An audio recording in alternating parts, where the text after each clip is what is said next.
ಇನ್ನು ಮುಂದೆ ನಿಮ್ಮ ನೆಚ್ಚಿನ ಧಾರಾವಾಹಿಗಳ ಫುಲ್ ಎಪಿಸೋಡ್ಗಳು ಸನ್ ನೆಕ್ಸ್ಟ್ ಆಪ್ನಲ್ಲಿ ಮಾತ್ರ. ಅತ್ತೆ, ಕಾಫಿ. ನನಗೆ ಕಾಫಿ ಬೇಡ ಸೇವಂತಿ. ನನ್ಗೆ ಯಾಕೋ ಯಾವುದಕ್ಕೂ ಮನ್ಸೇ ಇಲ್ಲ. ಅತ್ತೆ, ಎಲ್ಲ ಸುಖ ಅಂತ ಕಾಣ್ತಿರ್ಬೇಕಾದ್ರೆ ನೀವಿನ್ನೂ ಹಳೆದ್ರ ಬಗ್ಗೆನೇ ಯೋಚನೆ ಮಾಡ್ಕೊಂಡು ಮನ್ಸು ಹಾಳು ಮಾಡ್ಕೋತಿರೋದು ನನ್ಗೆ ಯಾಕೋ ಸರಿ ಕಾಣಿಸ್ತಿಲ್ಲ. ಎಲ್ಲ ಒಳ್ಳೇದೇ ಆಗಿದೆ ಅಲ್ವಾ? ನೀವು ಎಲ್ಲದನ್ನು ಮರೆತು ಆರಾಮಾಗಿರಿ.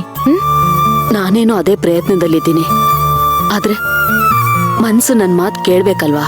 ಮನ್ಸು ಹಾಗೆ ಒಳ್ಳೇದನ್ನ ಮರ್ತು ಬಿಡುತ್ತೆ, ಕೆಟ್ಟದನ್ನ ನೆನ್ಪಲ್ಲಿಟ್ಕೊಳ್ಳುತ್ತೆ. ಅದು ಒಂಥರ ಬಳ್ಳಿ ಇದ್ದ ಹಾಗೆ ಅತ್ತೆ. ನಾವ್ ಯಾವ ಗಿಡ ಕೊಡ್ತೀವೋ ಅದಕ್ಕೆ ಹಪ್ಕೊಂಡ್ಬಿಡುತ್ತೆ. ಒಳ್ಳೇದು ಕೊಟ್ರೆ ಒಳ್ಳೇದು, ಕೆಟ್ಟದ್ ಕೊಟ್ರೆ ಕೆಟ್ಟದ್ದು ಅತ್ತೆ. ಅದಕ್ಕೆ ಅತ್ತೆ, ನಾವ್ ಯಾವಾಗ್ಲೂ ಒಳ್ಳೇದ್ರ ಬಗ್ಗೆನೇ ಯೋಚನೆ ಮಾಡ್ಬೇಕು, ಕೆಟ್ಟದ್ರ ಬಗ್ಗೆ ಯೋಚನೆ ಮಾಡಬಾರ್ದು. ನನ್ಗೆ ನನ್ ಬಗ್ಗೆ ಯೋಚನೆ ಇಲ್ಲ ಅಮ್ಮ. ನನ್ ಚಿಂತೆ ಇರೋದು ಕರ್ಣನ್ ಬಗ್ಗೆ. ಯಾಕತ್ತೆ? ಸೇವಂತಿ, ನಾನು ನಮ್ಮ ಅಕ್ಕನ್ಗೆ ಮಾತು ಕೊಟ್ಟಿದ್ದೆ ಅನ್ನೋ ಒಂದೇ ಒಂದ್ ಕಾರಣಕ್ಕೆ ನಾನ್ ನಿಮ್ಮ ಮಾವನ ಮದ್ವೆ ಆಗಿದ್ದು. ಆದ್ರೆ ಕರ್ಣ ನಾನು ಯಾವ್ದು ಕೆಟ್ಟ ಉದ್ದೇಶದಿಂದ ಮದ್ವೆ ಆಗಿದ್ದೀನಿ ಅಂತ ನನ್ನನ್ನ ತಪ್ಪಾಗಿ ತಿಳ್ಕೊಂಡಿದ್ದಾನೆ. ನಾನು ಏನ್ ಮಾಡ್ಲಿ ಅವನ್ಗೆ ಅರ್ಥ ಮಾಡ್ಸೋದಕ್ಕೆ? ಆದ್ರೆ ಸೇವಂತಿ, ಅವನಿಗೆ ನನ್ ಮೇಲೆ ಬೆಲೆನೇ ಇಲ್ವಾ? ಅವನ ಮೇಲೆ ನಾನು ಎಷ್ಟೊಂದು ಪ್ರೀತಿ ಇಟ್ಟಿದ್ದೀನಿ. ಆ ಪ್ರೀತಿಗೆ ಒಂಚೂರಾದ್ರೂ ಬೆಲೆನ ಅಪೇಕ್ಷೆ ಮಾಡಬಾರ್ದಾ? ಅತ್ತೆ, ದ್ವೇಷ ಅನ್ನೋ ಪೊರೆ ಕಣ್ಣು ಮುಚ್ಚಿದಾಗ ಪ್ರೀತಿ, ಪ್ರೇಮ, ಸ್ನೇಹ ಇದ್ಯಾವುದೂ ಕಣ್ಣಿಗೆ ಕಾಣಿಸೋದಿಲ್ಲ. ನೀವೇನು ಯೋಚನೆ ಮಾಡ್ಬೇಡಿ, ನಿಧಾನ ಆದ್ರೂ ಎಲ್ಲ ಸರಿ ಹೋಗುತ್ತೆ. ಏನು ಒಳ್ಳೇದಾಗುತ್ತೋ ಏನೋ ಸೇವಂತಿ, ನನ್ಗಂತೂ ಭರವಸೆನೆ ಹೊರಟೋಗಿದೆ. ಕರ್ಣ ಚಿಕ್ಕ ವಯಸ್ಸಲ್ಲಿ ನಡೆದಿದ್ದ ಘಟನೆಗಳನ್ನ ಇನ್ನೂ ಮರ್ತೇ ಇಲ್ಲ. ಅವನನ್ನ ಬೇಕು ಅಂತ ದೂರ ಇಟ್ಟಿದೀವಿ ಅಂತ ಅನ್ಕೊಂಡಿದ್ದಾನೆ. ಯಾಕೆ ಅವ್ನು ನಮ್ಮನ್ನ ಅರ್ಥ ಮಾಡ್ಕೋತಿಲ್ಲ ಅನ್ನೋದೇ ಗೊತ್ತಾಗ್ತಿಲ್ಲ ಸೇವಂತಿ. ಸೇವಂತಿ, ನಮ್ ಕರ್ಣ ಹಳೇದನ್ನೆಲ್ಲ ಮರ್ತು ಯಾವಾಗ ನನ್ನನ್ನ ಅಮ್ಮ ಅಂತ ಒಪ್ಕೋತಾನೆ ಅಂತ ನಾನ್ ತುದಿಗಾಲಲ್ಲಿ ಕಾಯ್ತಾ ಇದ್ದೀನಿ. ಭಾವನ್ಗೆ ನಿಮ್ ಮೇಲೆ ಎಷ್ಟು ಕೋಪ ಇದೆಯೋ ಪ್ರೀತಿ ಅದಕ್ಕಿಂತ ಜಾಸ್ತಿ ಇದೆ. ಆದ್ರೆ ಅದು ಅವ್ರಿಗೆ ಅರ್ಥ ಆಗಿಲ್ಲ. ಅರ್ಥ ಆಗೋ ಟೈಮು ಸದ್ಯದಲ್ಲೇ ಬರುತ್ತೆ. ನೀವೇನು ಚಿಂತೆ ಮಾಡ್ಬೇಡಿ. ಸೇವಂತಿ, ಅಣ್ಣ ತಮ್ಮಂದ್ರು ಇಬ್ರು ಚೆನ್ನಾಗಿರ್ಬೇಕು ಅನ್ನೋದೇ ನನ್ನ ಆಸೆ. ಹೇಗೋ ಇವರೆಲ್ಲರೂ ಚೆನ್ನಾಗಿದ್ರೆ ನನ್ಗಷ್ಟೇ ಸಾಕು. ಬೇರೆ ಏನು ನಾನು ಕೇಳ್ಕೊಳಲ್ಲ. ನಿಮಗೆ ಹೇಗೆ ನಿಮ್ಮ ಮಕ್ಕಳು ಸಂತೋಷವಾಗಿರ್ಬೇಕು ಅನ್ನೋ ಆಸೆ ಇದೆಯೋ ನನಗೂ ಹಾಗೆ. ನನ್ ಗಂಡ ಭಾವಂದ್ರು ಚೆನ್ನಾಗಿರ್ಬೇಕು ಅನ್ನೋ ಆಸೆ ಇದೆ. ಅವ್ರೆಲ್ರನ್ನೂ ಒಂದು ಮಾಡೋ ಜವಾಬ್ದಾರಿ ನಂದು ಅತ್ತೆ.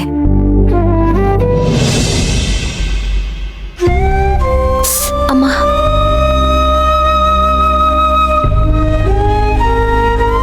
ಎಷ್ಟು ಸರ್ತಿ ಹೇಳೋದು ನಿನಗೆ ಈ ಟೈಮಲ್ಲಿ ಹುಷಾರಾಗಿರ್ಬೇಕು ಅಂತ? ಆದ್ರೆ ನನ್ನ ಮಾತೇ ಕೇಳಲ್ಲ ಅಂತೀಯ ನೀನು. ಸರ್, ಯಾರಾದ್ರೂ ಕಷ್ಟದಲ್ಲಿದ್ದಾಗ ನೋಡ್ಕೊಂಡು ಸುಮ್ಮನಿರೋದು ತಪ್ಪಾಗುತ್ತೆ. ಹಾಗಂತ ಅವ್ರನ್ನ ಕಾಪಾಡೋದಕ್ಕೆ ಹೋಗಿ ನಮ್ಮನ್ನ ನಾವು ಏಟ್ ಮಾಡ್ಕೊಳ್ಳೋದು ತಪ್ಪಾಗುತ್ತೆ.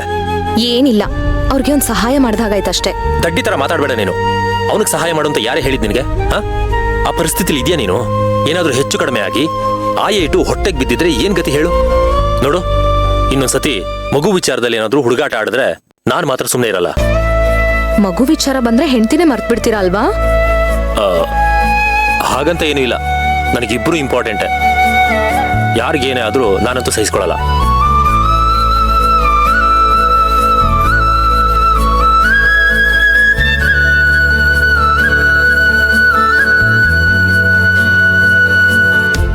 ಸರ್,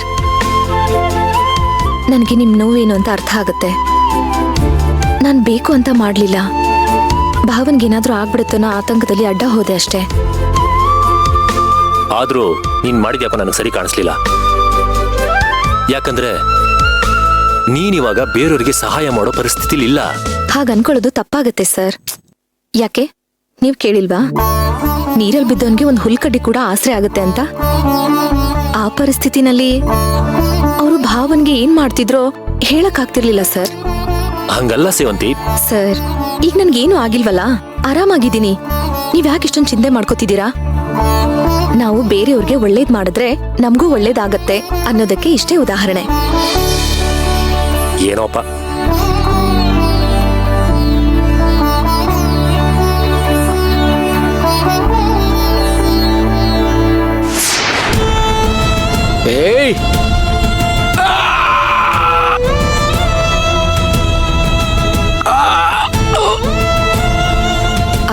ಸರ್ ಒಂದ್ ನಿಮಿಷ ಇರಿ, ನನಗೊಂದ್ ಸ್ವಲ್ಪ ಕೆಲಸ ಇದೆ. ಏನ್ ಕೆಲ್ಸ? ಆ, ಭಾವನ್ ಕಾಲ್ಗೆ ಏಟ್ ಬಿದ್ದಿದೆ. ಅದಕ್ಕೆ ಔಷಧಿ ಹಾಕಿ ಬ್ಯಾಂಡೇಜ್ ಕಟ್ಟಬೇಕು. ಏಯ್, ತಲೆ ಕೆಟ್ಟಿದ್ಯಾ ನಿನ್ಗೆ? ಯಾಕೆ ಸರ್?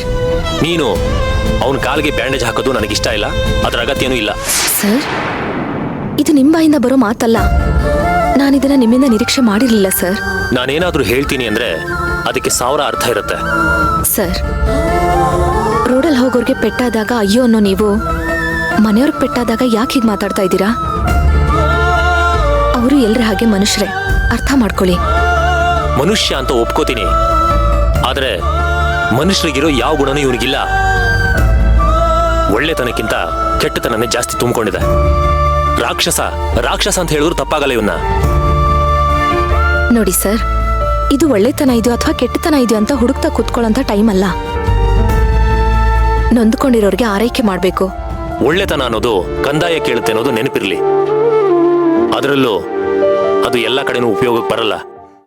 ಇನ್ಫ್ಯಾಕ್ಟ್ ಇಂಥವ್ರ ವಿಷಯದಲ್ಲಂತೂ ಅದು ಯೂಸೇ ಆಗಲ್ಲ.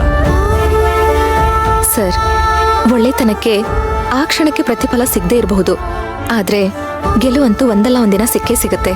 ಸಿಕ್ಕ ಮೇಲೆ ಅದು ನಮ್ ಜೊತೆನೇ ಇರುತ್ತೆ. ಅಯ್ಯೋ ನಿಧಾನ ಸೇವಂತಿ. ಎಷ್ಟು ಹೇಳಿದ್ರು ನನ್ನ ಮಾತು ಕೇಳಲ್ಲ ಇವಳು.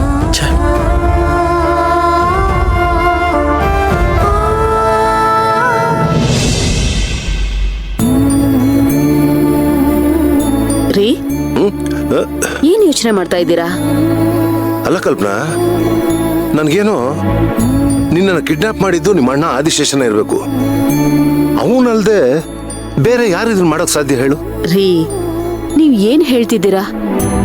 ಅಣ್ಣ ಯಾಕೆ ಇದನ್ನೆಲ್ಲ ಮಾಡ್ತಾನೆ? ಅಷ್ಟಕ್ಕೂ ಅವನ್ ಹೇಗ್ ಮಾಡಕ್ ಸಾಧ್ಯ? ಅವನ್ ಜೈಲಲ್ಲಿದಂತಾನೆ.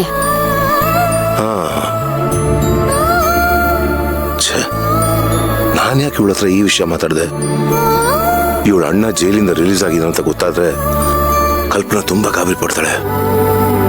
ರೀ, ಏನ್ ಯೋಚನೆ ಮಾಡ್ತಾ ಇದ್ದೀರಾ?